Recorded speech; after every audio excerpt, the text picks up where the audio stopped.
Selamat pagi Bapak Ibu, Saudara-saudari, serta anak-anak sekalian. Shalom bagi kita semua. Semoga kehidupan kita senantiasa dinaungi kebahagiaan dan perlindungan dari Tuhan. Pagi hari ini kita bertemu kembali dalam renungan satu hati, sapaan Tuhan tiap pagi. Sebelum masuk dalam renungan, marilah kita awali dengan berdoa. Tuhan yang makasih, terima kasih atas segala karunia dan berkat-Mu yang mencukupi kehidupan kami. Pagi hari ini kami akan bersama-sama merenungkan firman-Mu, mampukan kami dan berikan hikmat di dalam menerima renungan ini. Dan biarlah firman-Mu pagi hari ini menguatkan iman dan fisik kami sebelum kami menjalani aktivitas maupun kegiatan kami pada hari ini. Terima kasih Tuhan. Amin. Bacaan yang melandasi renungan pada pagi hari ini diambil dari kitab Yesaya 51 ayat 10 sampai 11 dan akan dibacakan oleh Vino, salah satu murid praremaja GKJ Condong Catur. Monggo Mas Vino. Firman Tuhan pagi ini terambil dari Yesaya 51 ayat 10 sampai 11. Bukankah engkau yang mengeringkan laut, air samudra raya yang hebat, yang membuat laut yang dalam menjadi jalan, supaya orang-orang yang diselamatkan dapat menyeberang? Maka orang-orang yang dibebaskan Tuhan akan pulang dan masuk ke Sion dengan sorak-sorai, dengan sukacita abadi meliputi mereka. Kegirangan dan sukacita akan memenuhi mereka, duka dan keluh akan menjauh. Demikian firman Tuhan.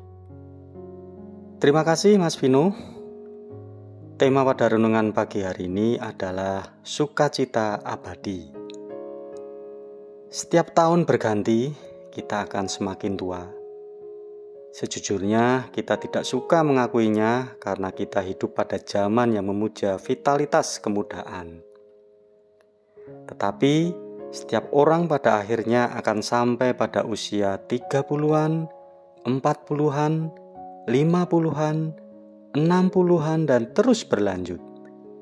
Bagi sebagian orang, datangnya masa tua bisa menjadi masa yang menakutkan.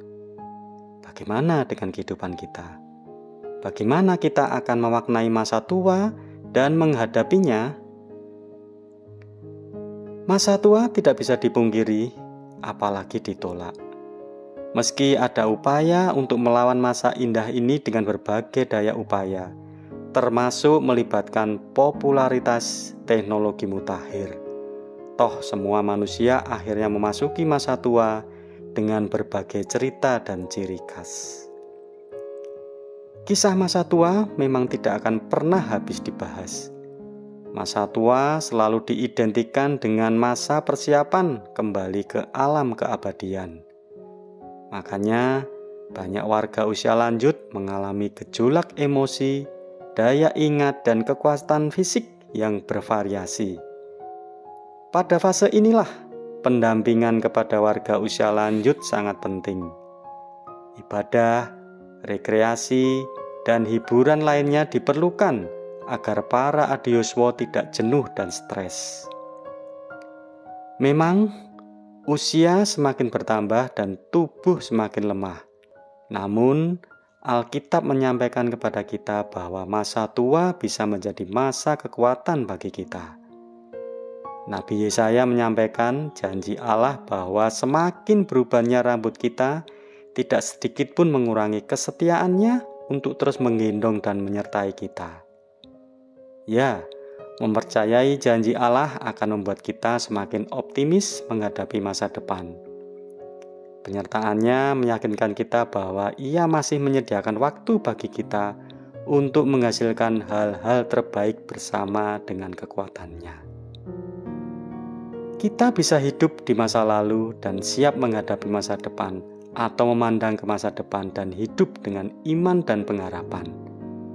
Pertanyaan untuk kita adalah, apakah kita pernah memikirkan bahwa sekalipun kita menjadi tua, namun masa itu akan menjadi masa-masa penuh sukacita untuk kita? Ketika anak-anak kita telah mandiri dan ketika kita telah melewati setiap masa dalam hidup kita, mari mengingat janji Allah.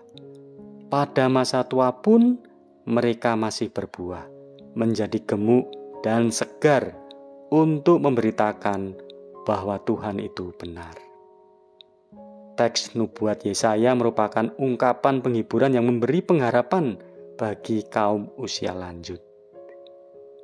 Pengalaman pahit umat Israel di Mesir adalah gambaran aneka problem di seputar kehidupan orang tua. Harapan akan pertolongan Tuhan adalah mutlak, seperti kaum Israel yang dibebaskan pulang ke asalnya. Demikian halnya kehidupan manusia pada saatnya dipanggil pulang ke sisi Tuhan. Jadi betapa sukacitanya orang dipanggil pulang ke Sion. Hadirat Tuhan adalah suasana yang digambarkan sebagai Sion yang penuh sorak-sorai. Karena itu, masa usia lanjut tidak lagi dipahami sebagai masa yang penuh tantangan dan masalah. Kita tidak bisa memungkiri setiap problem yang muncul kala usia sudah mulai menua. Tetapi, fokus pengharapannya bukan kepada kondisi real yang penuh pergumulan, melainkan kepada Sang Sumber sukacita abadi, Allah kita. Ketika usia makin bertambah dan kekuatan makin melemah, Allah tetap melimpahkan kekuatannya supaya kita makin banyak berbuah. Kiranya Tuhan memberkati kita semua. Amin. Mari kita tutup renungan pagi ini dengan berdoa. Terima kasih Tuhan atas penyertaan-Mu di dalam kami merenungkan firman-Mu hari ini. Kami menyadari bahwa pada saatnya nanti kami akan memasuki masa tua. Namun ketika usia bertambah, semakin tua, kekuatan makin melemah. Namun kami yakin Engkau senantiasa melimpahkan kekuatan sebagai pengharapan kami, supaya kami makin berbuah untuk kemuliaan nama-Mu. Selepas ini kami akan melaksanakan kegiatan kami sehari-hari. Iringi dan pimpin kami agar semua kegiatan kami penuh berkah dan anugerah. Terima kasih Tuhan. Amin.